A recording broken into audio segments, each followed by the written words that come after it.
Good.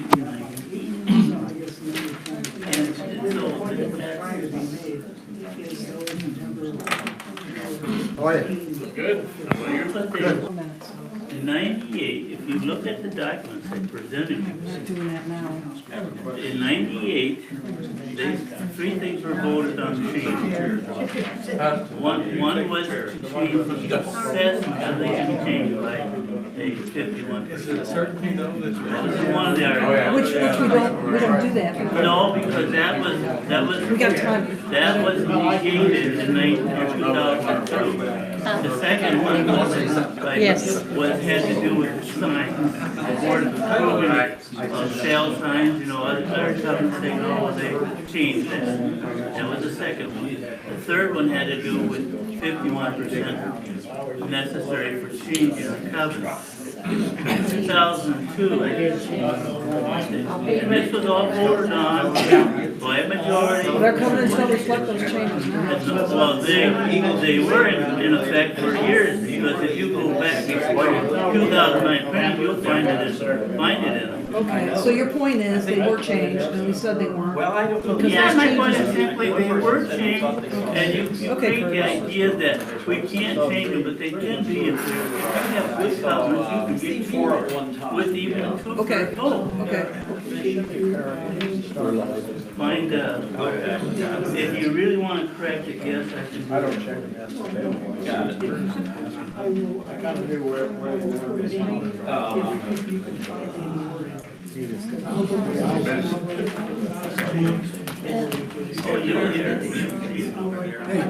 not sure where I'm going, but I'm good. Are you familiar with the military? I understand. I decided that. That means you're Short timers. Well, Short timers. what she did, she said they were not recorded. Now, she may have meant they were not properly recorded. It's possible, nobody knows. For sure does. I do know that those covenants were in effect for probably decades.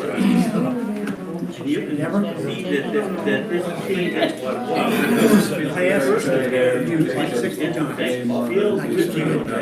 I did that. That's what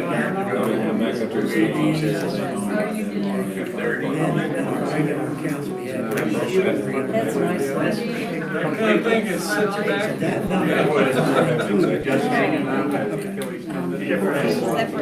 Isn't this a good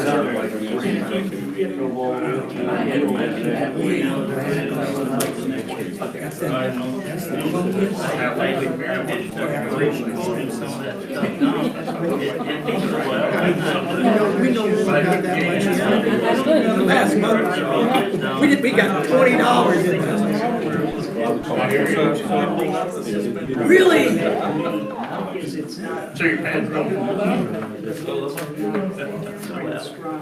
It's also a little bit inaccurate, but that's not the point is I should tell you. that. Curtis, we're about to start the meeting, sir.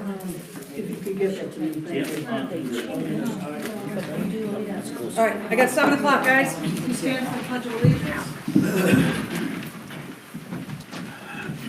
I pledge allegiance to the flag of the United States of America and to the republic for which it stands, one nation, under God, indivisible, with liberty and justice for all. Thank you, everybody. Welcome to the December 9th, 2019 Board of Directors meeting. Last one of the year. It's already December, so thanks for taking time out of your schedule and your Christmas shopping and decorating and sitting in on the meeting. Before we get started, I do have an announcement I would like to make. As you may or may not be aware, Harold Pato has been running the HLCS highlights and phone directory work for us for over 10 years, and he is now about to step down away from that work, and I wanted to take a minute and recognize his efforts and his contributions to this community, and not just the HLCS work, but in a variety of other ways. He's a fixture here at these meetings just about every single month, and your presence hopefully will still be here, even though your work on that publication won't be. On behalf of the board and this community, Harold, I want to thank you sincerely for everything that you've done. we've got a little token of our appreciation for you.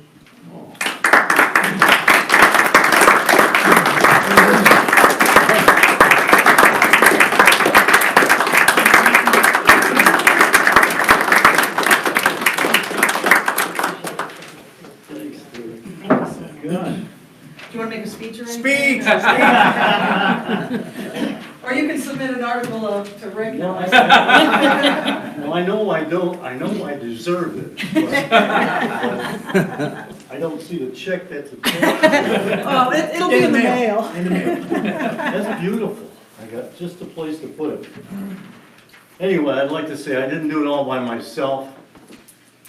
There's a lot of people that, and I think the ones that are the major ones is my wife, number one, to keep me going at it, and then finally telling me to stop it. And then my son also helped me with my, doing the phone directory. And Tom was helping me quite a bit on the highlights, and his wife, Marina. I'm trying to think, and many others over the last 10, 11 years that we did it. I enjoyed it, and I'm already missing it. Rick, you better keep doing a good job. You're doing a great job. Harold, there's lots of other things that you can have to spend your time on out here for sure. And any help you need, look, is it too late to get it back? No, it looks good. Thank you very much. Thank you, Harold. All right, down to business, guys.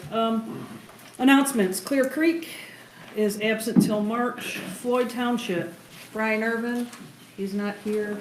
Jeff, do you have anything to report from the fire department, like Santa or something? Well, no, other than it's successful. We gathered up Santa from the clubhouse, and he is on his way back to the North Pole. And hopefully he's got better weather for a sled than we do here. But it was a great turnout.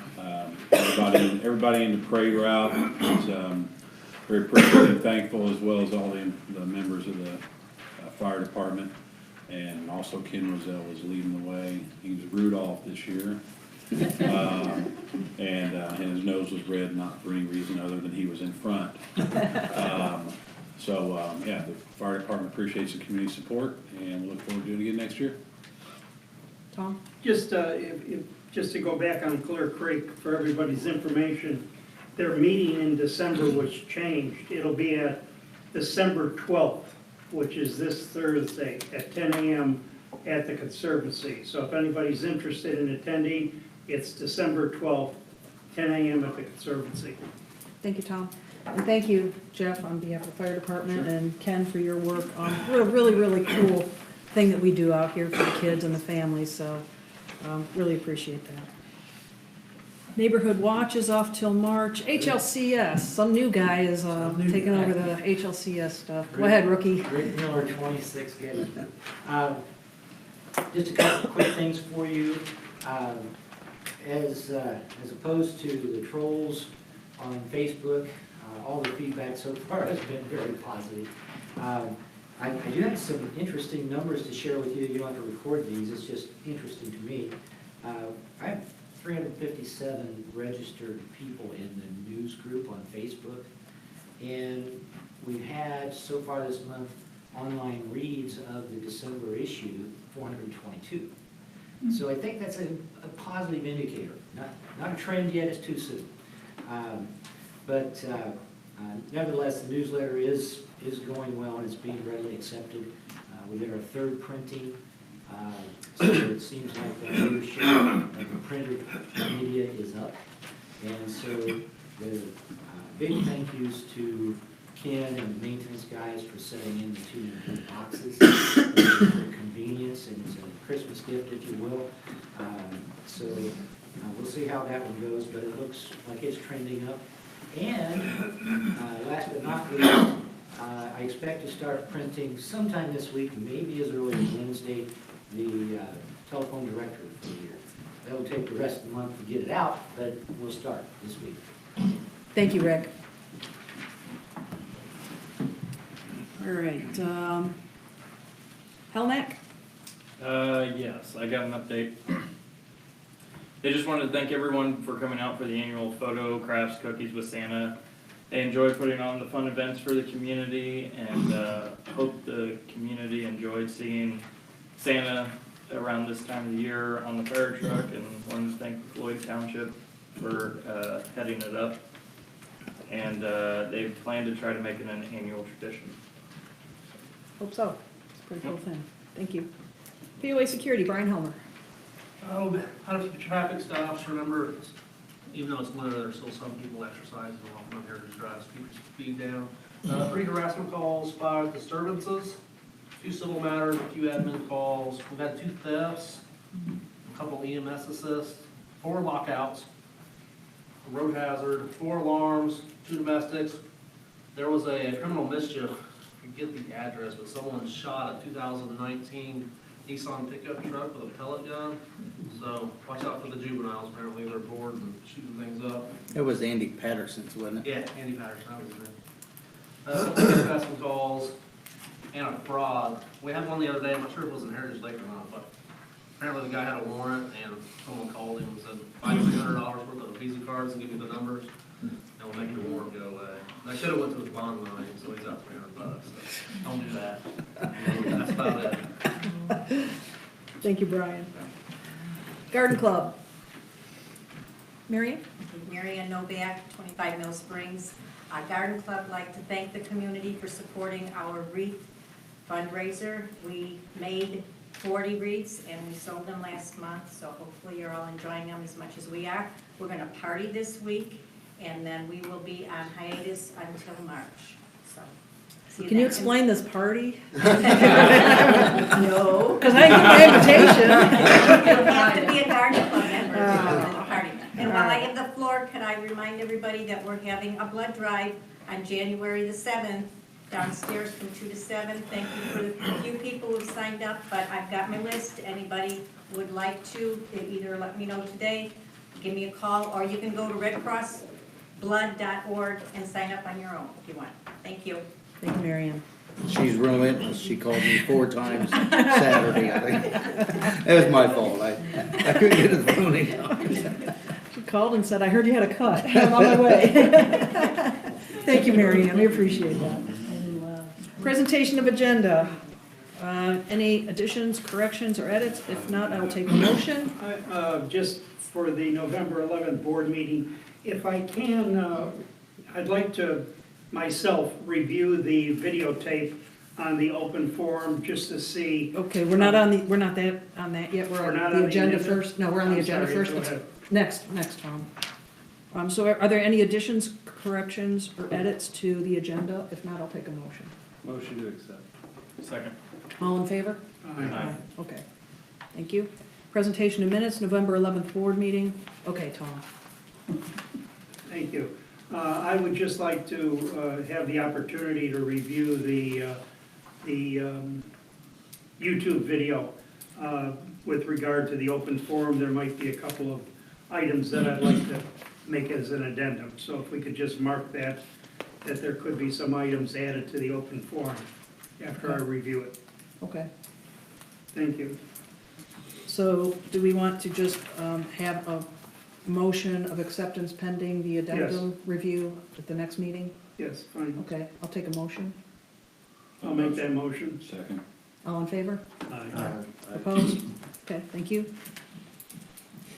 November 25th operations meeting.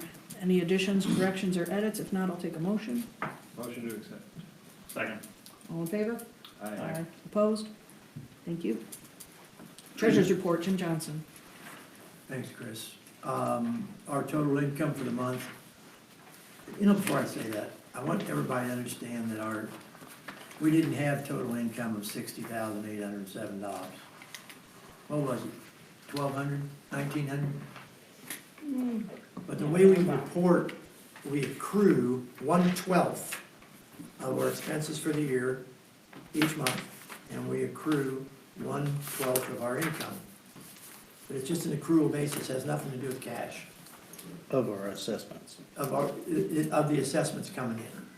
So our total income for the month by the accrual method is $60,807, and expenses were $59,858, which says that we actually made $949 for the month.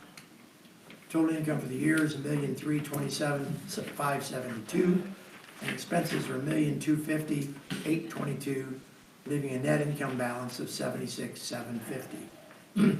This corresponds, the difference between the $76,750 and our $68,770 corresponds with what our accountants project for the year end. So I think we're right on where we're supposed to be.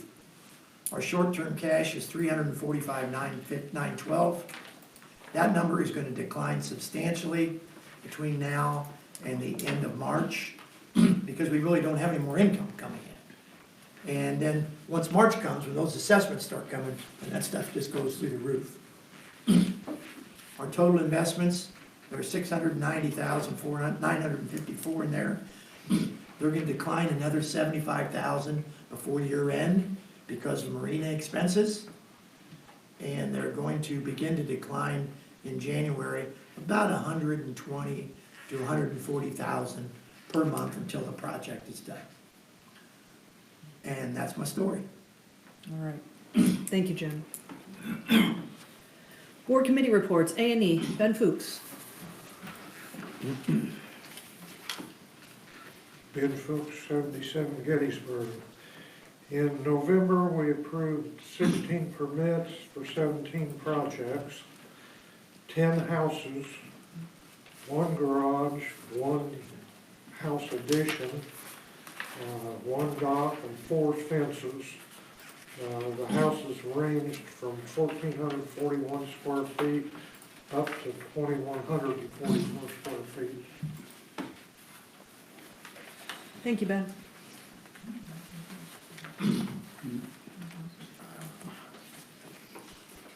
Campground and cleanup are on break until March. Government, Dick Warner?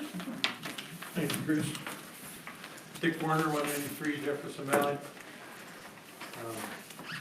Government Committee report, starting with the Putnam County Health Board meeting on the, it was just after our last board meeting. Board members, 2 board members have resigned from the County Board of Health and will be replaced with new appointments from Putnam County Commissioners.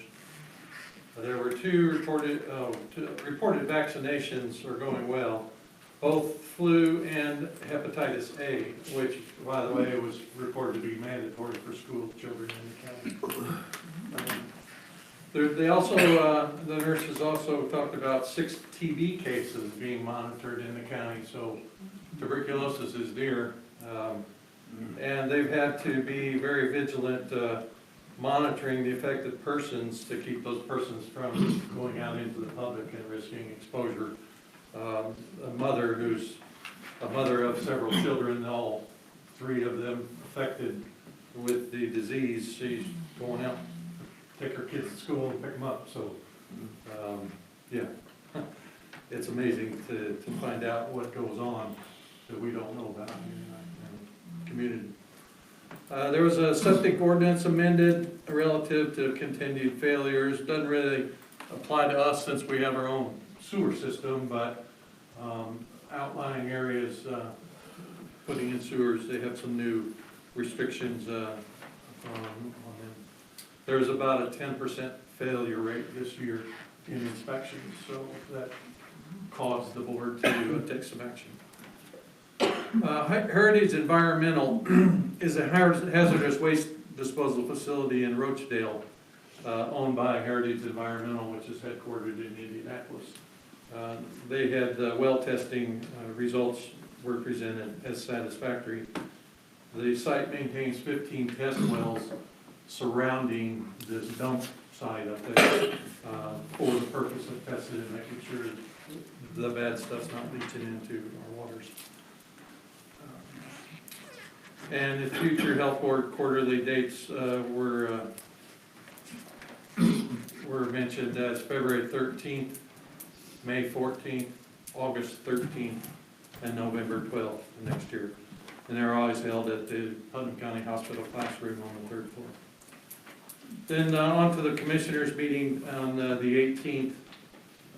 Judge and Garrett Nichols appeared to request approval to make an employee a full-time employee instead of a part-time shared position relative to a new state mandate for reducing incarcerations by releasing approved individuals on their own recognizance. So it takes a lot of work, and the person doing the work has to have access to the NCIS system to be able to look into these people and make sure that they fit the qualifications to be released rather than jail.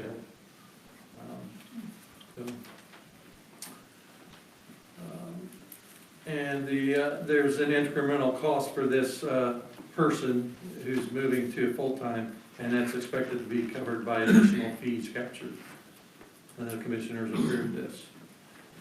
Sandra Grimes from the Humane Society appeared to update the commissioners on the plan to move forward along with animal control on building improvements at no cost to the county, just informing the commissioners that work's going to be going on, and particularly the works in the animal intake area. County Attorney Jim Inslee recommended that commissioners support a joint resolution with the county council to approve the takeover of Operation Life. Basically just giving the state some more warm feelings that the county is really on board to take over this ambulance service. The county clerk appeared to inform the commissioners of a state pilot program to install cybersecurity system, firewall, and email filtering to the county communications as a pilot program. And one benefit reported would be election integrity for the online voting that will be available to us. And then the commissioners informed of a need to appoint 2 new health board members from among the nominated parties. On to the PC Council meeting on the 19th. Eric Freeman of the Putnam County Commission and Visitors Bureau appeared to request budget, including a $150K deficit for recent lack of attention for bridge cleanup by the Highway Department, or the Highway Department and NDOT both say not our responsibility, so we're trying to get that cleared up. And they approved the deficit funding. Judge and Garrett Nichols again appeared to the council. I frequently see the same persons presenting to the commissioners and to the council, and so they came to the council and again requested approval to make a full-time employee to take care of that jailed person's looking at their individual information for approval for release. Other counties that have been contacted have hired a new full-time staffer for these duties, by the way. So it was, our county commissioners are doing their best to keep the budget tight and not spend extra monies, at least that I've seen so far. And there's multiple additional county fund transfers were approved. Council approved and recorded a new resolution regarding the takeover of Operation Life nonprofit. And then just recently, last week, the PC Commissioners meeting, Mike Richmond of Main Street appeared to request use of the courthouse lobby on December 18th for Santa on the Square. If anybody has children, you might want to take them down to that. They'll be having choirs and snacks for the community. What was the date on that again? The 18th. And they didn't say a time. I assumed it would be during business hours for the day on the 18th. Ryan Keller of West Central Indiana Economic Development appeared seeking approval signatures on a $600,000 grant for cleanup with EPA Brownfield. And the stated grants are for old sites with known or potential hazardous waste petroleum products. And that was approved. Planning and zoning appeared to inform of recently increased double permit fees and significantly increased penalties for building violations. So perhaps that's why our A&E costs are going up. I'm not sure. Can you speak to that, Ben? Is that one of the overriding reasons for what we had. Right. And the commissioners announced the health department roundtable with Representative Baird on December 20th at the hospital at 1:30 p.m. So the health board and these other kinds of meetings are held at the Putnam County Hospital on the 3rd floor. There's a classroom area, so there'll be signs up there telling you what room that's in. And next government meeting will be December 19th at 10 a.m. here. Thank you, Dick. All of the other committees are also absent till March, with the exception of Jim Muhlenbein's election committee. Jim sent me a report for the status of the covenant vote. Since the November board meeting on November 11th, we've gotten 58 petitions submitted. So we're at a total of 1,508 at this point, which is about 50% of all lots. Still a long way to go, but after about 9 months now, we have, again, 1,508 lots voted, where in 2016-17, we had 1,422 in 18 months. So seems like we got a long way to go still, and we do, but we're halfway there at least, so that's good news. A lot of effort has been put forward by Jim, Deb Muhlenbein as well. Members of the board have done as much as we can do as far as being out and present. It's going to be close to time to rolling up our sleeves and having to do some phone calls, and I know the office staff has helped us a lot with that as well. So this second period of the voting cycle is about 6 months, so it started around September, so we're looking probably at the end of February for this 6-month cycle to be complete, where we'll have another raffle drawing for those gift card prizes for those who have submitted their petitions. And then we'll hit the last 6 months, hopefully, and the next mailers will go out at that time as well. So hopefully that'll result in a lot of returns from those who haven't yet voted. So if your friends and neighbors still haven't voted and they want to talk about it, give them my name. I'm happy to talk to anybody and answer any questions. If people still haven't voted and aren't sure why they haven't, or they have questions about what the issues are, we're always happy to talk about that as a board. So have them contact any board member. So still got some work to do on that. Manager's report, Ken. Okay, I don't have a whole lot here. The material for the maintenance building that we purchased for the building addition was delivered a couple weeks ago. This is pretty much the project the guys will be working on for the next several weeks. This addition is strictly to keep our equipment out of the harsh weather, to prolong our investments made in our equipment. This past Friday, Deborah and I met with Endeavor Communications to discuss bringing fiber optic to the marina. They have agreed to bring fiber optic to the marina and will also extend it down Valley Forge to the campground. So if you live in this area and you are interested in this service, you'll be contacted by Endeavor.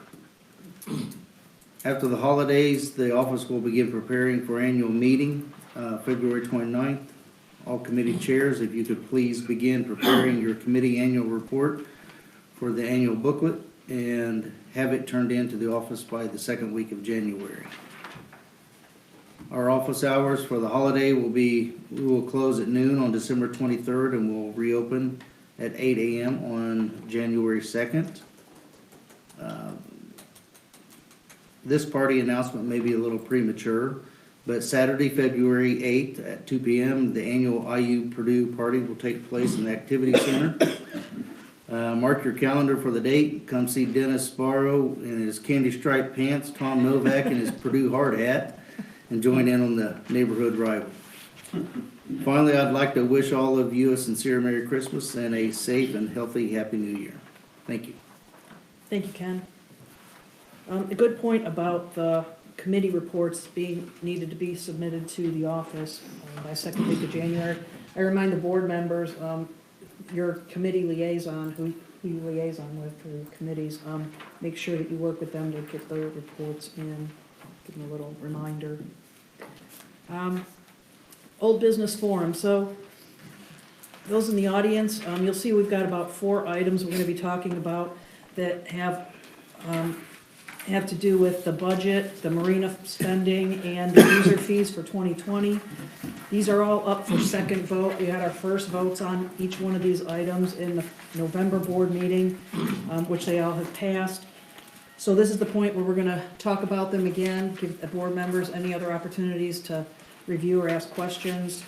You'll also have an opportunity to ask questions as we get through each one of these items, A, B, C, and D, under the old business forum. So please hold your questions until the board discussion is done. I'll open it up to you briefly.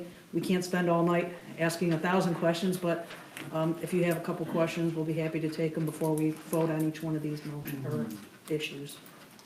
For the board members, I gave you each a sheet of the exact wording from the November board motions, so we have consistency as to what we're voting on for each one of these items.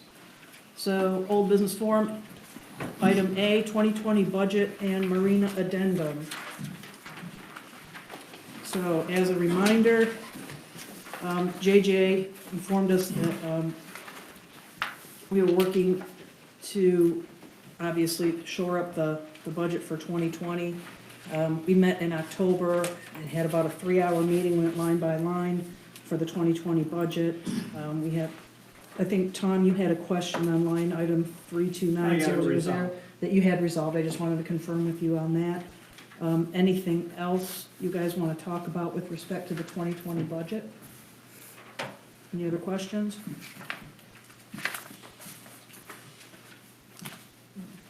Any discussion? You guys good? Members, do you have any questions on the 2020 budget? Obviously, you haven't seen it yet. It hasn't been approved yet, but if you have anything specific that you want to ask about, we could take a question or two. Okay, if not, I will take a motion. I'll make a motion that we approve the 2020 budget. Good. All in favor? Aye. Opposed? Okay, so carried. There was also a 2020 budget addendum that we talked about, and that was to show the income and expense for the Marina, just to have something in writing about where those funds are coming from, and to show the expenses of the project as they are incurred. Do you have any questions or discussion on that? Anybody from the audience? Okay, I'll take a motion.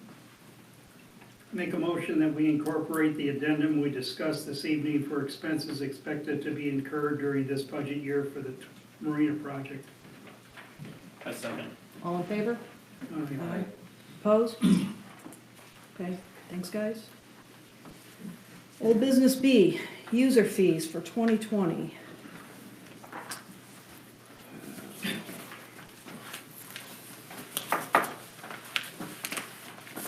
So if you look at your packet, guys, page 2, there's a spreadsheet with all of the proposed 2020 budget POA fee increases. There's, I believe, with the exception of the 2 major A&E review increases, the rest of them, I think there's 9 that add up to about $182. I don't know if you want to go over line by line. You guys can see them in front of you. Did you guys see was there a handout over by the door? No. No? Okay, so for that reason, I guess I'll read through them. I'll read the fee types and the amount that they're being proposed to increase. Campground for permanent camping after July 4th, increase of $30. Clubhouse rental, the lower level per hour is an increase of $15. The activity center is an increase of $15. The shelter rental for a day is going from $50 to $100 for a large and $75 for small for a day. And then the A&E reviews, there's 2 major increases, but these increases are typically things like brand new construction, home construction, major projects. This isn't for docks and decks and smaller around the house kind of improvements. Those 2 fees are going up to $200 and $150 respectively from the current amount of $50. And those contracts, sorry, where am I at? You were going at the increase, one column over left. Oh, yeah. I was gonna say, are you reading the proposed or are you gonna read the Delta? Right. I was reading the delta, so it's going up. All right, okay. So new residents, A&E permits are $250, and additions and remodels are gonna be $200. Pool fees, family pass is increasing $20. The seasonal pass for those 18 and over is increasing $5. Seasonal pass for ages 6 to 17 is increasing $5. A daily pass is increasing by $2. And 10 admission pack is increasing by $15. Additionally, we talked about a credit card fee, which is a new fee that's being introduced.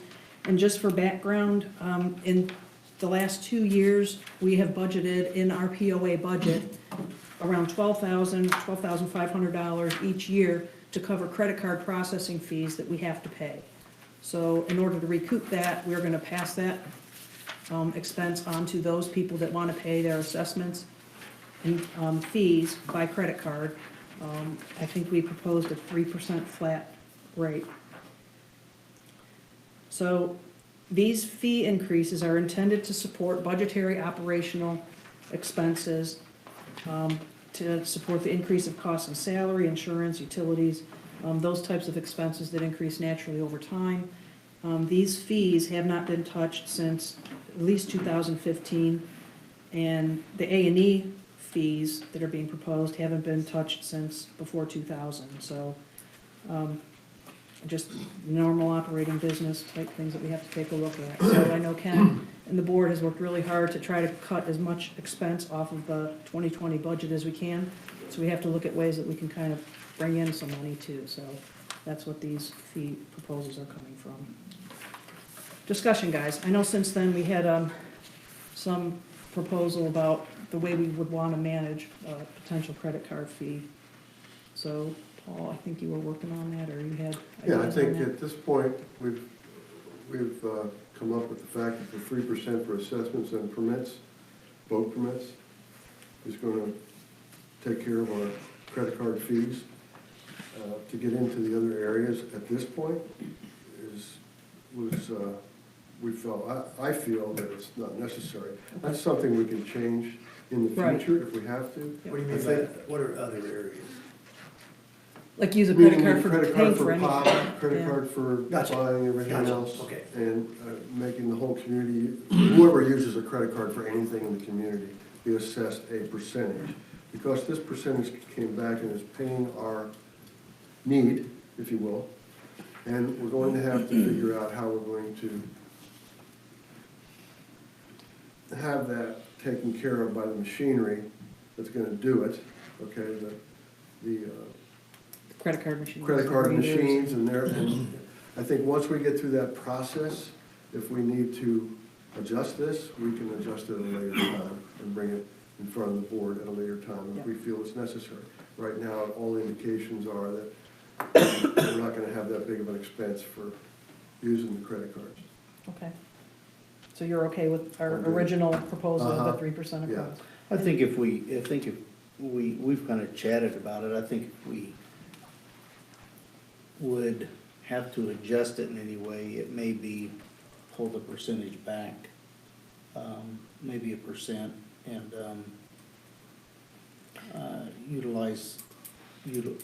apply it to all charges. And we've not done this before. Minus debit cards. Right, we've not done this before, so I guess we're just kind of guessing at what it's gonna be like. So once we get some numbers in after, like, the first quarter or first 6 months of the year, we'll have probably some pretty good feel about whether it's being effective or not, whether it's gonna cover our expected expense of around $12,000 or not. And then we can, you're right, we can make adjustments at that time. We think that from. Start somewhere. Operational, I mean, from people wanting to add this and add that, it may be a little bit of an operational nightmare for the office of the Marina. I spoke to Old National, Old National Bank, and she kind of recommended if we were gonna do it, we should do it like a flat rate for everything. Versus. Just fees and just. Yeah, but for the second time, we could we could go with this motion and roll it back later. Because it would only take one budget, or one vote to roll it back if we want to, or we have to go through 2 months. I don't think if you're gonna go down, I you have to. don't, no, I don't think that we would need 2 votes to Well, you wouldn't reduce really it. be going for sure. down, you'd be Yeah. spreading. Changing it. I think an adjustment, it's not, It's I mean, early to be. we're taking the fees and the budget and the Marina stuff, I mean, that's 2 votes, that's a lot to take in, but something like that, it's relatively minor, I don't think it would be something that would apply to, if we get to that point, the board would be able to come to that decision. Tom? I think if we went with a flat 2%, we may fall just a little short of recouping our full $12,000 back. We can't go 0.5%. Oh, we can't, that was gonna be my question. We can't, so it's either 2 or 3%. 3 would probably, if we went with a flat rate, would probably, be more than covering ours, but I think at 2%, we should be coming close to recouping our $12,000. I think we're estimating about $12,131 for this year. Okay. Tom? I guess 2 questions.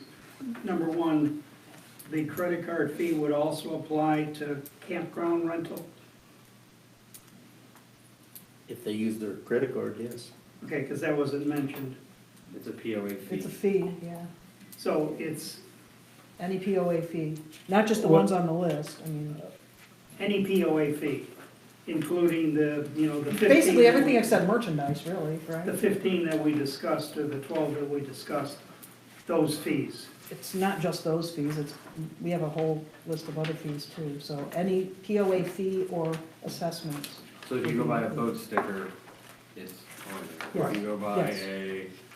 pay your dues, that's on there. Day pass Yep. at the If you pool. buy a day Yep. pass at the pool, that's Yep. on there. Thank you, Jess. Everything except merchandise, And right? fuel. And fuel. Right, not fuel. Fees. Fuel is not a fee, Just right? Fees, not drinks and food and stuff. That's like if that. you use your credit card, debit card, Yep, Is- debit card, cash, that's, check, so. any other board discussion? Yes, one other thing, the handout that Ken got from Old National Bank, does that, to me, reading through this real quickly, the terminal that they're suggesting, would that automatically support the 3%? Yeah. I can't Not imagine that. automatically, it has to be. No. Imagine you're at Target, Or could it be programmed? in? imagine you're at Target, and you see people going like this, pressing these buttons before they put the amount in. They're just doing a category. And the category inside the register is pre-programmed to do whatever it is that you want it to do for that specific type of transaction. Like there would be 2 for boats, let's say. One would be boat credit, and it would have embedded in it the calculation, and then there'd be boat cash. And the benefit to us is it's gonna tell us all kinds of information about buying patterns. But And if we, I if we, highly doubt if that's what this $300 deal is. This thing's probably like a little Verifone swiper. oh yeah, that's got nothing to do with the cash register. Well, that's what Tom's talking about. He's not talking about the POS system, if I understand correctly. Did you Yeah, I'm ask just, about this? basically, That's just a tie-in. I don't know. I happen to be looking at this page We where get it screwed says on that in 70% the meeting business all control. the time. And Yeah. to me, it seems like they're describing a system where their machinery, if you use their machinery, where you swipe your card, that will put on the 3%. The machine itself has to be programmed. But once And- the machine is programmed and told what to do, Yes. 3% or 2%, we're going right now, we're talking 3%, is that correct? Okay. Once it's programmed to do 3%, it will automatically do it. Correct. Okay, that was my question, Jim. But there's terminals that have to be replaced with the new $384 one and our old ones. Yeah, well, you got 2 of them, one here at the POA and one over at the Marina, Well, it's. those little gadgets. We currently have 2, yes. Okay, and we're saying those 2 would be replaced. I think we're confusing what we're working on. No, we're not. No, it's a credit card fee. There is equipment needed. We got the budget for that equipment though, right? Are those annual fees? annually. Probably not, I would have The made it just equipment the is, initial hardware. is one time. You buy them once. Yeah. And there was Okay, I think that answers my question. Just let me repeat it so I hear myself saying it. Basically, the equipment that we need, we will purchase, and that equipment can be programmed to automatically add on a percent, and we're looking currently at 3%. I don't think so, but maybe. You don't think what? That this machine can All do this it? thing does is reads it and it gives money to the bank. No, but you can. But we can program it to do what we want it to So do. then it's The gonna bank- generate reports and all The kinds of bank stuff will then. program it. Yeah, Yeah. there will be a program somewhere, as soon as it swipes, it will take off the percent, it will take, or add the percentage. Okay. That's all it's. It'll just add it flat to everyone, every It time you just- buy something. I feel Just- it fully just- comfortable we don't know what we're talking Oh, about. yes, we do. I think. Because how would it know what your classification was? I use Elavon. Because you can't swipe cash. No. We're not gonna charge for candy. Right, but that's. How would it differentiate between candy Because it's hooked unless to- your POS system It's is hooked to doing the it? computer, No, it's not hooked to anything. Whoa. No, it won't, it wouldn't designate, it wouldn't differentiate. No. Candy would be charged 3% too. Which gets to Ken's Whatever question. goes through that machine, whatever is put into that machine, if it's put in $100, then the machine automatically will put on the 3% of the I $100, understand that. period. We've been doing this for about 20 years in our business. so. Pardon me? Anita's done this for about 20 years of her business. So these machines are great for the bank to be able to get the cash to us quickly, except for American Express. Anyway, and then they charge different fees. But anyway, once that money gets to the bank, we need to have an accounting of who got what. Not the person, but we'll be able to I do mean, some planning. it says it right on this page, guys, it says, I mean, if we're going into this, I didn't think this is what We weren't going to. I thought we were working on user fees, We that's where I are, thought we were, I didn't think we were gonna dig into this right now. we But are, okay. we are on user fees, and one of the Yeah, user credit fees we're cards and talking about is a we 3% introduced credit, so it's totally So, appropriate. Okay, it says okay. it right, You know what? Okay, come on, Manager. by charging the cardholder instead of your business, 3% of the fee on every credit card transaction, every credit card fee, it'll just be programmed in Every, on page 4 in but it black and says white. every. Yes, so it won't matter. If you swipe a credit card on fuel, if you swipe a credit card No, on we don't whatever, want to do that. well, then we probably don't wanna buy this system then, do we? That's why I think we need to talk about this later. I know, but that's why I'm trying to Yeah. move along to the, Okay, so, the motion. so the bottom line, guys, is we're agreeing that we will assess a 3% credit card usage fee for payment of POA fees and POA assessments, right? Yes. No Yes. merchandise, no Right. merchandise, right? And that's Right. what our motion is gonna be. And then if we go and do research about what kind of machines we need to do and hardware we need to have in order for that to happen, that's a discussion we can have as we proceed, right? But right now, we're agreeing at the rate. Yes. Yes. Everybody okay with that? Yes. Any other discussion or questions on that? Okay, I'll take questions. Yes, sir. Well, my experience with it, because I've had numerous. Sorry. locations. When you ask a question, John please just. Reedy, Yeah. 30 Mill Springs. Thank you. But my experience with it in Atlanta, because I had a bunch of retail locations, deliver block, brick, stuff like that. I could not charge tax on a delivery fee. I could only charge on the product. Odds are what's gonna happen is whoever your supplier is gonna come in and ask you a bunch of questions for those programming, how to program it. Because you're gonna have to charge tax on fuel, you know, but I don't know how you're gonna get by, you're gonna charge people tax on their fees. That's a question. But see, they'll probably go through those questions with you so they know how to program it to start with. Yep. You know, so that you get, you know, like any fuel, any candy, anything like that, that's a retail item, they're gonna charge tax for it.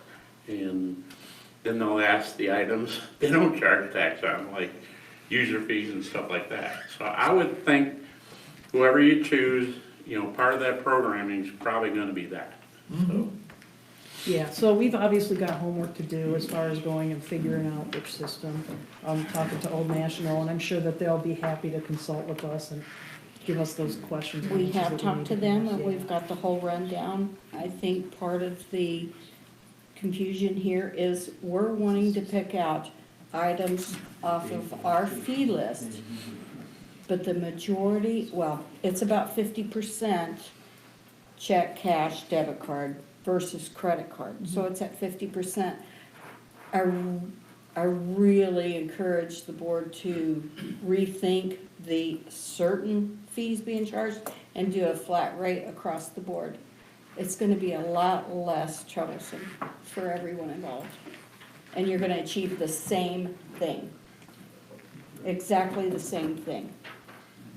So if somebody pays with a check, we're gonna charge them a 3% fee? No, we're talking about credit card fees. We're not talking about checks. She's saying we It should doesn't charge the apply credit to card checks fees. or debit. I believe what she's saying is she would want to apply the 3% credit card fee to every transaction where a credit card is used. Right. Not, which includes, Whatever percentage. merchandise. Irrelevant at this moment. right. Three's on the Yes. table We haven't right even now, discussed and this, we're like- voting on 3. Right, We right. haven't had Three's on the discussion about table, this. we're voting on 3. If after more research, we decide that there's a better way to do it, we'll cheaper. revisit it, or cheaper, right? We can obviously go back and have a complete separate motion and complete separate item to review the specific fee, okay? Everybody happy with that? Yeah. Okay. You guys are- Okay, so any more, any questions from, yeah, Bill? I guess as complicated as this is, Phil McKinley, 330 Patriots Landing. As complicated as this is, I wonder if it's really worth going down this route. And the reason I bring that up is that it's not unprecedented, but most businesses do eat a little bit of cost because of the added convenience of the people who are collecting the fees. So if there are additional fees for credit cards, more and more people are going to be paying with cash and with checks, which then cause all kinds of inconvenience in terms of deliveries, cashing, and all those. The use of the credit card is kind of a convenience that you pay a little bit to do, and I just wonder if it wouldn't be easier to pay that and get that convenience. My other question would be, the board made a rather big deal out of the increase in the boat fees for next year, saying that that would be hopefully a temporary kind of increase in fee that would be rolled back at the end of the completion of the Marina project.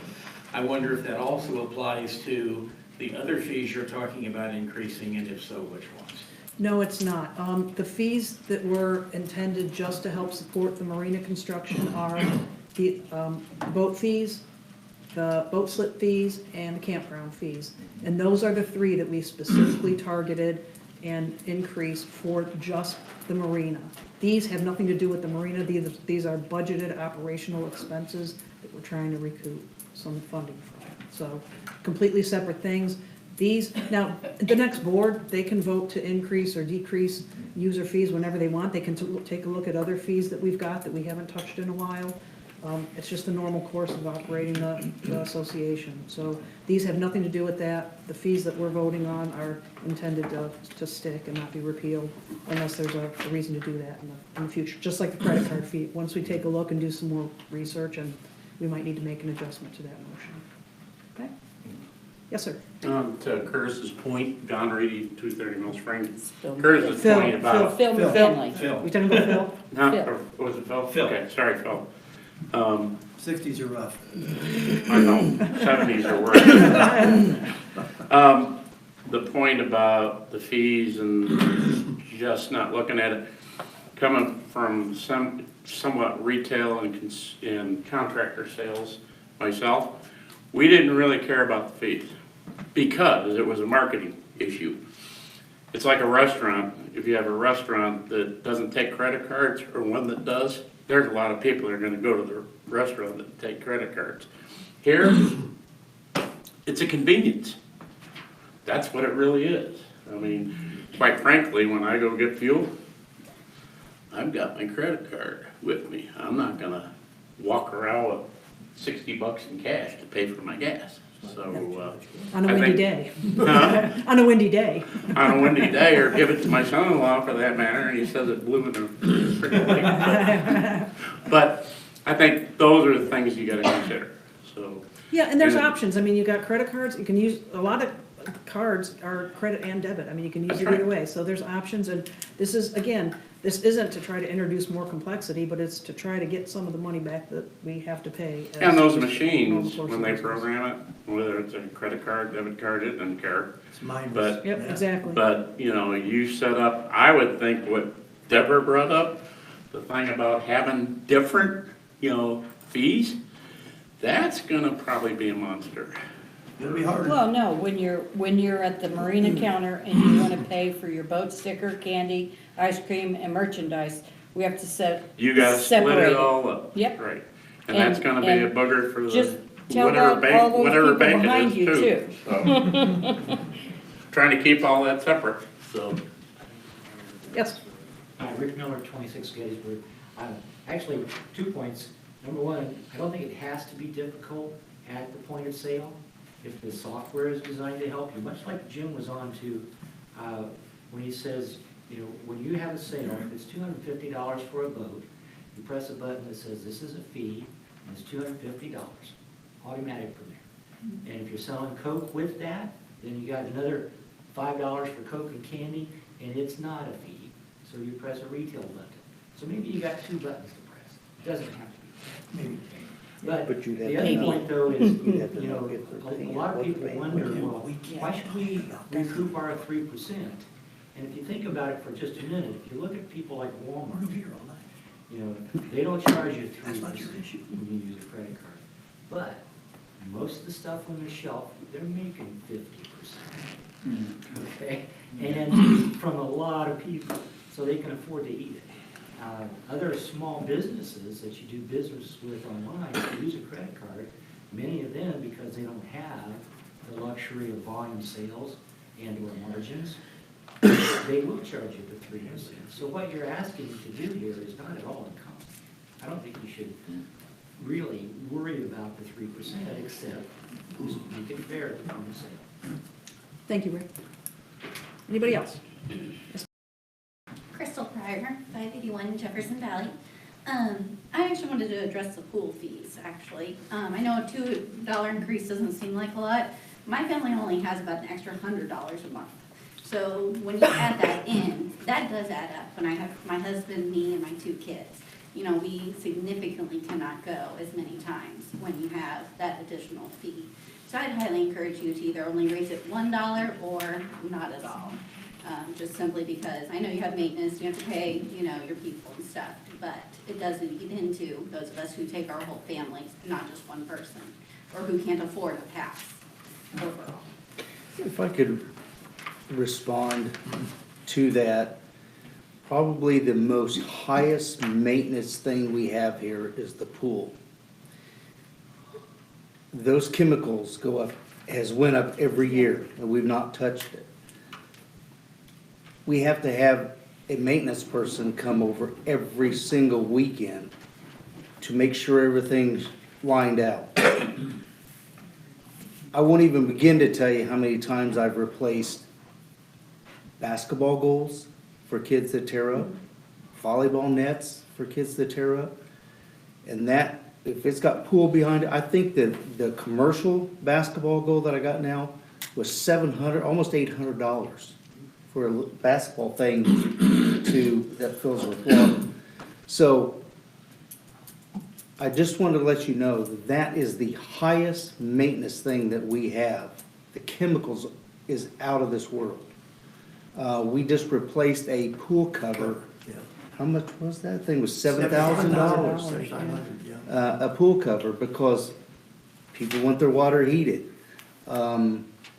The propane that it takes to heat that in this early spring, I can't tell you how many thousands of dollars we spend to heat that. Even with these increases, I would say that we will still lose money at that pool. And I understand that, but like Danville, they're only $5, $7 to get in, and they have a lot more. They have the slides, the tree house, etc. And Avon and Brownsburg both have free splash pads, and I will take my family to those other ones instead, and I think, from what I saw in the chatter, there will be several families that do that, unfortunately, because then you're gonna end up losing even just volume of people. So, And it's tough decisions. I mean, like Ken said, it's an extremely expensive endeavor to manage the pool. And it's not just the personnel and the resources, but it really is. It's the actual maintenance of the pool. And we tried to not make the increases extreme. You know, a couple bucks, you're right. I mean, a couple bucks to one person is a whole different story to somebody else. And it's, If we could do it without doing that at all, we would, but we have to, I mean, we have to recoup some of these expenses, so. Some cities like that, Danville, Plainfield, they got a pretty deep pocket to absorb. I guarantee you they're losing money. The city. Plainfield's higher. The Greencastle pool, about 6 months ago at the commissioners meeting, really considered closing their pool because of the high cost that, and the lack of charge that they were charging people to get in. It was so lopsided, they really considered closing the pool. and I said, I understand, but that's why I proposed maybe only a $4 increase, or to $4 instead of $5. I would love for everything to be free, but. I get it. Thank you for your input, I appreciate it. Okay, anybody else? All right, if not, so this was for business B, only B, wow. Okay, old business B. Is someone prepared to make a motion? I make a motion to increase campground rental, A&E, and pool fees as stated. This will also institute a credit card fee to be imposed for payment of dues and fees. Do I have a second? Second. All in favor? Aye. Opposed? All right, thank you, guys. Old business C, 2019 budget addendum.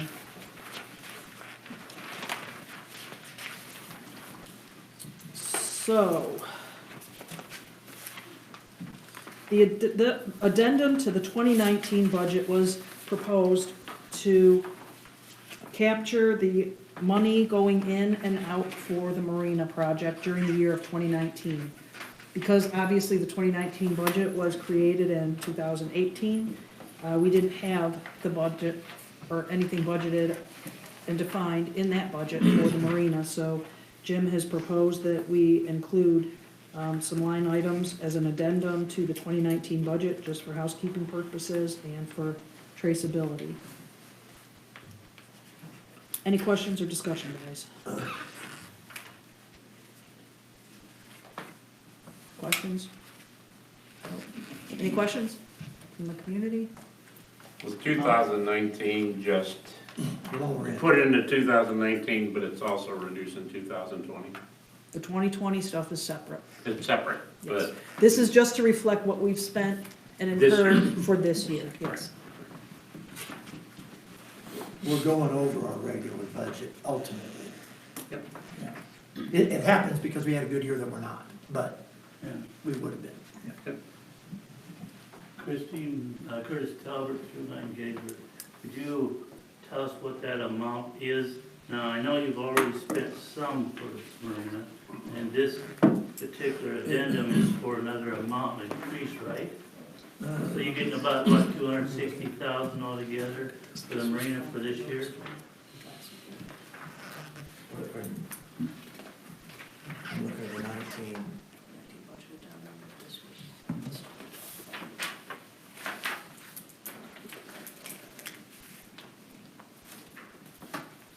So you had, I believe Jim I had had. the sheet for that. Yeah, here. Jim's got a It's on the sheet. back of this packet you gave us. Is it? Is it? It's like the second from the last page, on the 2020 addendum, so second to the last page.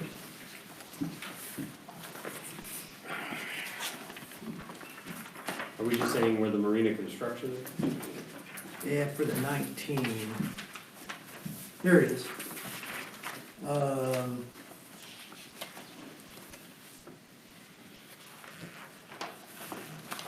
We're saying 119,000 about, and that's probably, yeah, we're pretty close That's to right. it. We're almost right That's on. right. That's about, almost right on. That's correct. To date, we've spent about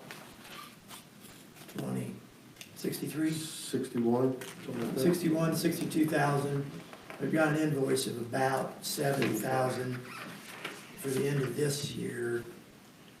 Then we'll be looking at about 115 in January and 140 in February, probably.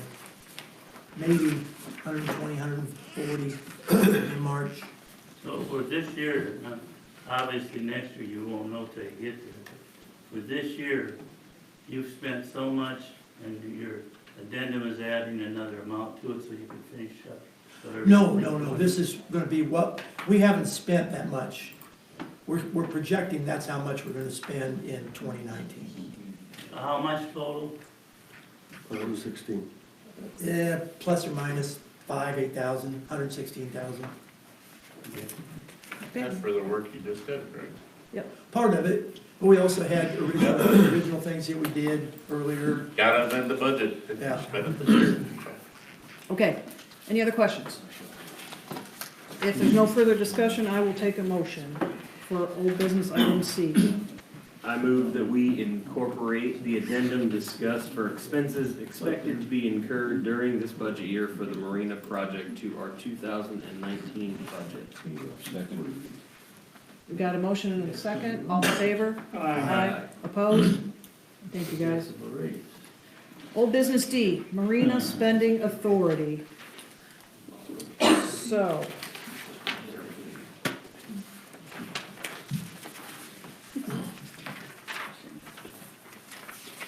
Can we summarize that one? Yeah, can you talk to that, Jim? Our intention was to have a line of credit with the bank for $260,000. And we're gonna change it, it's gonna be $130,000 expenditure, not expenditure, borrowing authority this year.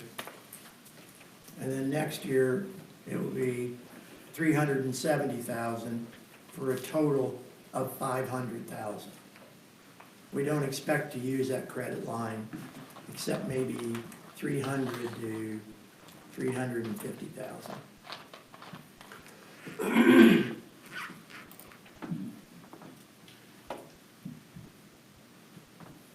Okay, so there were 3 elements to this agenda item. We had the 2020 Marina Borrowing Authority, the 2019 Marina Spending Authority, and the 2019 Marina Borrowing Authority. Right. So we're talking about our ability to borrow the money that we need and our ability to spend the money that we borrowed. We've already taken care of spent. Okay. We still need to make all 3 motions, all right, to make them Correct. stick? Yes, because we voted on this once already. Okay. I have no questions. Any other questions? Discussion? Questions from the audience? Okay, if there's no further discussion, I will take a motion, and there should be 3 separate ones. We'll state Yes. and vote each one of them individually, please. Do I have a motion? I move that we increase our maximum additional borrowing authority for the Marina during 2020 to $370,000, just in case of 2 things. 1, Armageddon, and 2, not meeting our community generosity. Okay, I have a motion. I second. All in favor? Aye. Opposed? Thank you. Do I have a motion for the 2019 Marina Spending Authority? I do. I move that we increase the association's spending authority for the new marina by an additional $250,000. I second. All in favor? Aye. Aye. Opposed? 1 opposed. Thank you. Do I have a motion for the 2019 Marina Borrowing Authority? I move that initial financing documents be executive for the new... Executed, I'm sorry. Signed. See, you messed it up. I was trying to make sure we had the same. Okay, I move that the initial financing documents be executed for the new marina for a maximum loan amount of $130,000 during 2019. Second. All in favor? Aye. Opposed? Unanimous. Thank you, guys. Thanks for sticking with me through that. All right. Moving right along. That concludes the old business forum. New business A, proposed modification of existing POA rule regarding the guest operator. Phil, you're back with us. We've had a couple discussions. as a board, one in the operations meeting and one, I believe, in the November board meeting, about the proposed extension of guest operator privileges to not just the watercraft, but also the common areas. We've had a couple discussions as a board, but we haven't voted on anything. So do we want to have any discussion, or you guys got any questions or ideas about this, the extension of this rule from just the operator of the watercraft to the common areas, beaches and campground, or picnic areas and the like? Didn't we talk about this, didn't we say it was kind of an extension, or wasn't there like a lot of wording in this one? When we went over the lake rules, because it's in the lake rules, isn't it? It is in the lake rules. Isn't it a pretty wordy I think it's section? wordy because it defined all the different guest operator relationships with the primary property owner. I think we talked about kids, grandkids, stepkids, all kinds of stuff. I think is what. I think one of the things that made sense, I mean, I don't know if we're ready to take a vote on this tonight, I don't know, but two things made sense to me. Some of the things that Phil brought up made sense to me, that his family lived with him, and then once they were out of his house, they can't come here and use the same things they used when they were in his house as his children. One part of that makes sense to me, the other part doesn't. They don't really, once they get to the point where they're no longer in his house, they don't personally have an investment in this community. So that's the catch-22 here. And so therefore, there are other ways for those people to exist in our community. You can buy another lot and put them on that lot. You can deed them on your own lot if you feel that's a good thing to do. So those are the things we talked about in the last meeting, just to bring up those for your recollection. But so. Then we talked about the terror of having your family members on your deed, and you don't want them there forever, and it's going to be hard to get them off. There's a problem with that. There's also a problem with maybe the 16-year-old can drive the boat and he's on the lake, but now the 16-year-old can take all of his buddies over to all of his cousins over to the community center or the beach or what have you. So those are all the things we need to think about before we make this thing a rule or not make it a rule. Well, I thought at the last meeting, one of the things we talked about doing was actually having a relatively lengthy discussion at executive meeting to kind of beat all these ideas around and thoughts around on it before we actually decided to vote on it. Yeah, we did, and we also decided at that time that we would bring it up for discussion again at this board meeting so that some of the members of the community during the open forum could give us their ideas, give us their say about it. Yeah, okay. Well, let's open that up now, since we're on that topic, and I think the board, we've had a few discussions already. I mean, what do you guys feel about that? It's been our impression that it really hasn't been a big community problem. We haven't heard people complaining about not being able to do it, but we understand, after Phil's description of the scenario he's talking about, why it would make sense to do so, and then we also have concerns about why it would make sense not to do so. So go ahead, Phil. I just wanted to repeat a comment about the 16-year-old really is, to me, seems like kind of a non-starter because the 16-year-old is already a dependent under their current system. So the dependent would already have a POA card who would have the option of using the commons area. We're talking about people who are older, who are perhaps out of college and married and so forth, that would get this guest permit that we're talking about here. It really wouldn't affect the 16-year-old one way or the other. I've had the chance to make my arguments in the past. I just thought I'd briefly say, what was the genesis of this in the first place? And I guess it came from three things. And I participated in several ways in the strategic plan that became the long-term plan. And we were looking at ways to make Courage Lake a more inviting community. And some of the things that group thought about and I thought about cost money. And I know this isn't the best time to talk about things that would cost money, even though there's some, I think, some good ideas out there. Those will have to wait for the future. So this is an idea that really wouldn't cost any money. The second part of the genesis of this idea is the times I've used the beach with my grandchildren, I run onto a lot of other people that we visited with, usually because the grandchildren make best friends in 5 minutes, and then we start talking to the other people who came with them. But they're so often their grandparents or their great aunts and uncles and so forth. Rarely the parents have that option of taking those children to those commons areas, even if they're here visiting, because they're not often the property owners. And then the last one, as a part of the Lake Committee, we did a rather thorough look through the rule book for clarification, reordering, and so forth, and I was on that process as well. And it just struck me a little bit odd that if the person who we're talking about here is someone who is going to pay for the privilege of operating a boat on the lake, which is probably our most crowded facility, that they wouldn't have the option of using things like playgrounds and so picnic areas that are rarely crowded and overly used.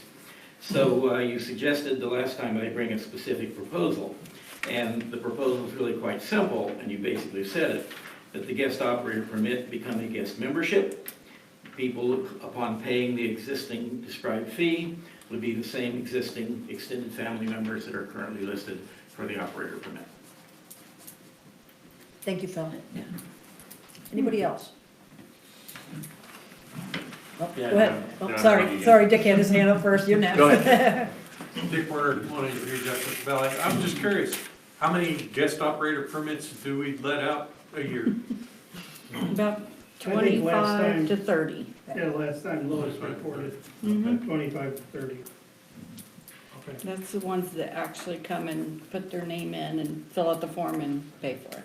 So we're not talking about a huge inundation of people? No. Okay. No. I wouldn't think so. Especially, I have 6 kids, so I'm not gonna be buying 6 permits, but. Only for your favorite. Well, you know, so I Do you have a have monster five stance of those are married to guys, so pick out a favorite guy. You don't wanna do that. But I actually thought about it last week after the operations meeting. First of all, I think you ought to meet on the executive committee and discuss it more, what the options are.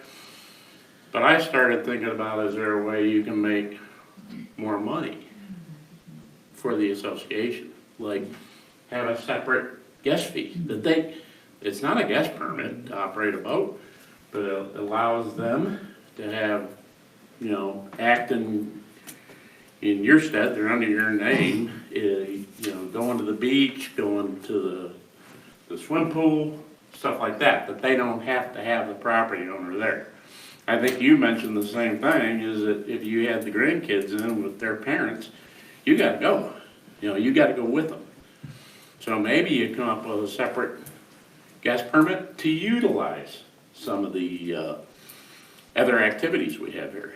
So, you pay for one of them, or if they make the decision they wanna pay for it, they're spending most of the year here, they wanna pay $50 or whatever it is, have a guest permit to utilize, to go to the beach and go to the pool. They still have to pay the fee for the pool, it doesn't change that. But they can utilize the activities we have here. Thank you. Anybody else? Deborah, I know that this is defined in the Lake Rule Book, when do you have to have the final versions of those books ready for print for next year?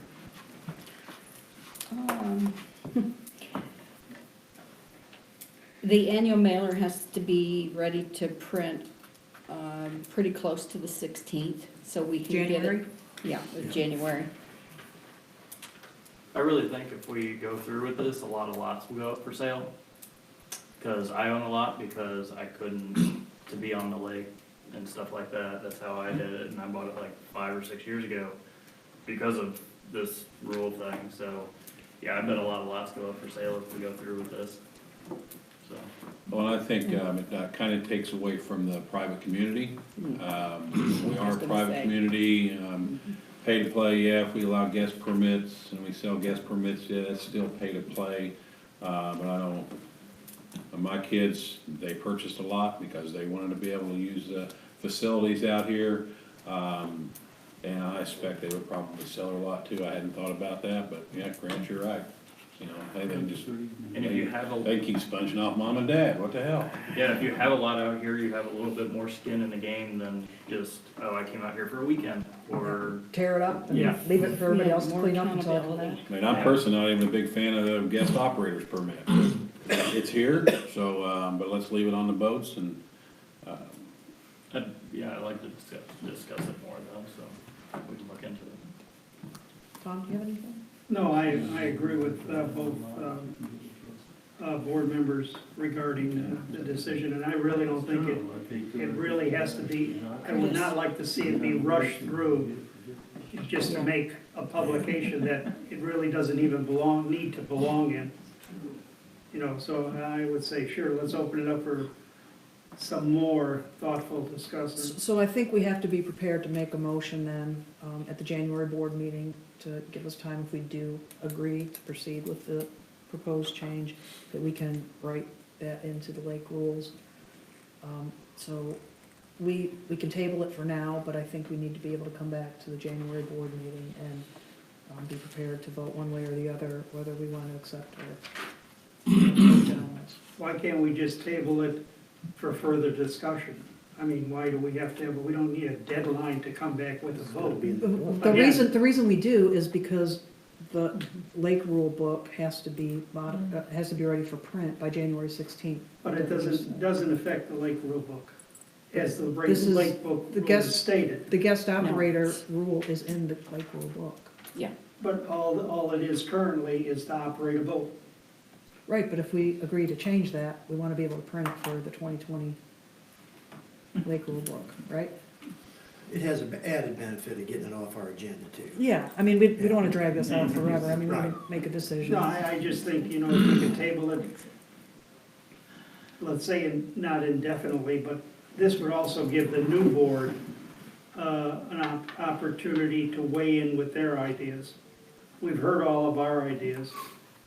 Good on your feet, Tom. Very good. You're very good on your feet. Oh, thank you. It really means a lot. Okay, so I would like to have this discussion again for the January board meeting. We are not having an operations meeting this month because of the holidays. So anything else between now and the beginning of January that you guys want to have added for the operation, or the operations meeting in January, let's get that on there, so. No, I'm sorry, the January board meeting. So ideas for the January board meeting are gonna have to be emailed to get that on the agenda, right? So this will be the first thing on the January new business, or old, yeah, new business, because we haven't voted on anything. Okay, so we'll, give it some thought, guys, and you gotta be prepared to make a decision one way or the other, or continue to table it, whichever. Yes, Rick? Rick Miller, 26 Gettysburg. Just don't overlook the option that you have is you had a proposal from a committee, but your answer could be no, and take it off the agenda. Well, we know that, Rick. We know that. The proposal didn't come from the committee. The lake committee did not make the proposal. That's correct. The proposal came from Phil. Right. And that was because the lake committee didn't think it pertained specifically to the lake, so they recommended that I brought that proposal directly to the board. Right. Thank you. Well described. Okay, so that's gonna be on the January board agenda. Thanks, guys. That about covers finally the entire agenda today, so if you guys don't have anything, we can turn it over to the open forum part of the meeting. That'll give you guys a chance to ask questions that you haven't already asked about the things we've talked about or things that we haven't talked about. All I ask is that you raise your hand, give me your name, your lot number, and state your business respectfully and peacefully, and we'll carry on. Yes? Lois Napier, 312 Mill Springs. I would like to know why we got a new color and a new design for the front of the marina. That doesn't look like the other pictures that I've seen. The lights That's had to fade it. It's not changed. That's been in here ever since the beginning. It's Last just one I faded. saw was blue. It's just faded. Maybe, The fluorescent Maybe the- lights is probably Yeah, it's faded. just faded low. maybe the card fell, or the other prints, or below. on Hey, the sorry. But we didn't change the color of your hair inside. This is real, I don't change. Thank you, Lois. Dick? Dick Werner, 183 Jefferson Valley. I cruised down to the marina in my little four-wheeler last week and saw that the building's gone. It appears that there's a foundation in place. Can we get an update? What's planned to come still in 2019? Are they gonna start framing soon? That's it. You're an A&E member, aren't you? As quickly as they can, yes. Quick, okay. So you'll see the block now. What happens in the block is there's a lot of discussion going on with what has to go underground and come up through the building before they pour the concrete. Okay, so the concrete will be poured. All the decisions have been made on fiber optic, drains, you name it, that go into the building. Those are finalized, and one of the things that had to be finalized when you put in drains and you put in bathrooms and they're changed around a little bit, if you will, the core of the building changes. Therefore, the truss design changes because the core changes what you need above. So right now, we're at a point where all the decisions have been made, the trusses are being ordered, and the concrete is going to be poured, weather permitting, very soon. Okay? Yeah, there was And tarps then over once everything, but once it did the appear there concrete was is a foundation. poured, once they know the schedule of the trusses, then you'll start to see the outlying sticks go up. And that's the schedule. I'd like to give you days and times, but Mother Nature's gonna be our worst or best companion through all that. Dick, I think Just wanted an overview. I think what you see out there is like a big insulated blanket. Cover the. Yeah, they put the insulated blanket on there so that the cold weather wouldn't affect our future concrete plan. Thanks. Thank you. Anybody else? Yeah. Curtis Talbot, 39 Gettysburg. Great. Back early this year, we were told that the association was going to take bids on a $350,000 marina. And I know you took some bids on it. And nobody was interested except for the one that you've chosen. After you increased this to include your restaurant, maybe a bar, whatever you increased, it tripled in cost, or more than tripled. Have you set out bids for this increase again to build up to other construction outfits to see what kind of bids you would get? I can give first answer on that.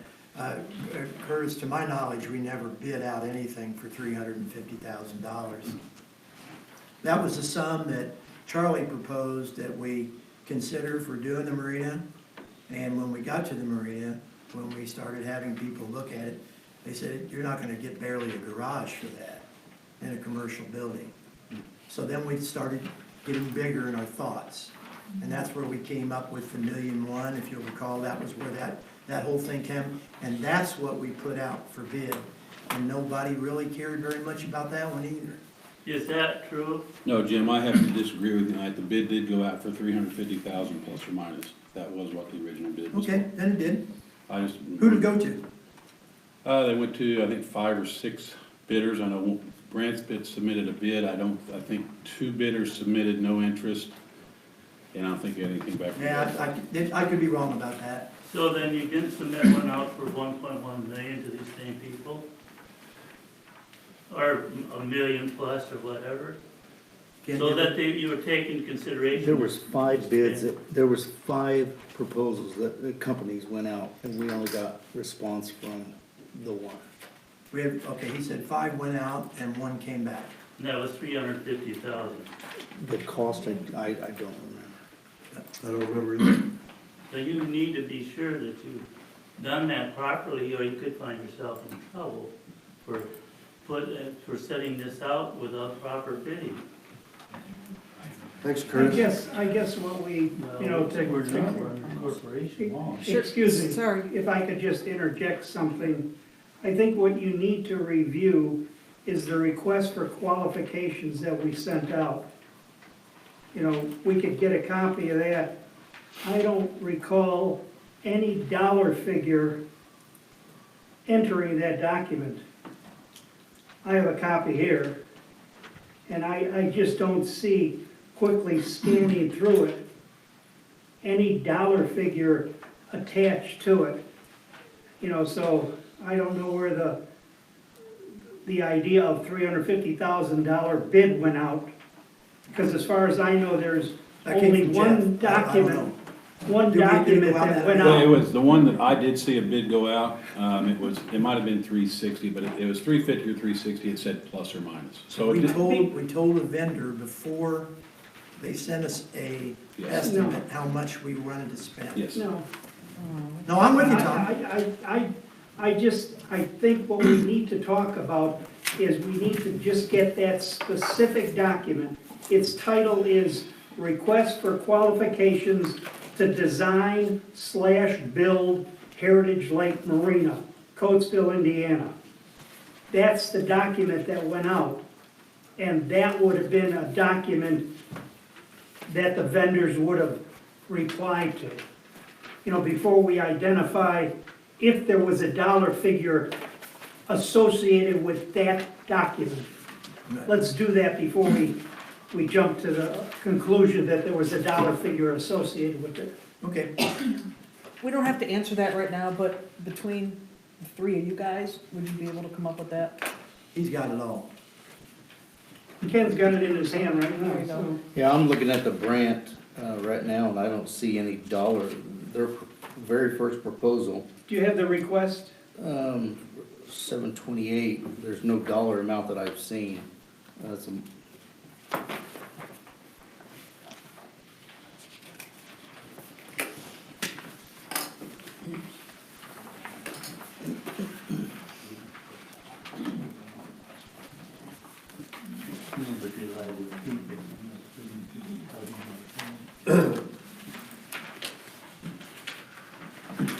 Well, Just if I could just approach, I mean, this is what you're looking for, Ken. A document that looks like this. Well, if you've done it. Well, this is the item. What do we give them, specs? Yeah, that's it. What we were, Right. what our goals were, Right. not specs per se, but what our goals, our objectives were, what we were looking to accomplish. I feel like we put out a goal number, right? Didn't we say? This is I don't it. remember. So this is the document. Oh, yeah, I remember getting that. Yes, sir. This is the document that not only we were handed, but this is the document that went out to our bidders. So this is the document that would have been bidded upon, and this is the document that you should review to see if you see a dollar figure in there. Yeah, it's Charlie. I do remember Charlie talking about Charlie, yeah. But that's a conversation that Charlie had, not what went out for bid. But I think we just should recover that document and review it. It's a good idea. Good plan. Okay. Any other questions while we dig through this?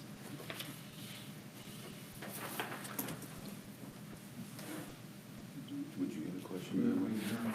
Come on, Deborah. Go ahead, Deborah. You're a member of this, you are a member of this community. No. Spit her out there. Okay. I make a Has motion. anything, I would like to wish everybody a very happy, healthy, safe holiday season, whether you're here or going away or whatever you're up to. Enjoy the holidays, enjoy your family and friends, and we'll see you guys again in January. There is no operations meeting this month, so the next opportunity to gather will be in the January board meeting. I have no other business. If you guys have no other business, I would take a motion. Motion. See ya. Motion what? Motion to see ya. Motion. Not to adjourn. I'll second it. Thank you. All in favor? Aye. Thank you, everybody. You guys, we have to have an exec session, please. No, don't leave. Yes? Wait a second. Yes.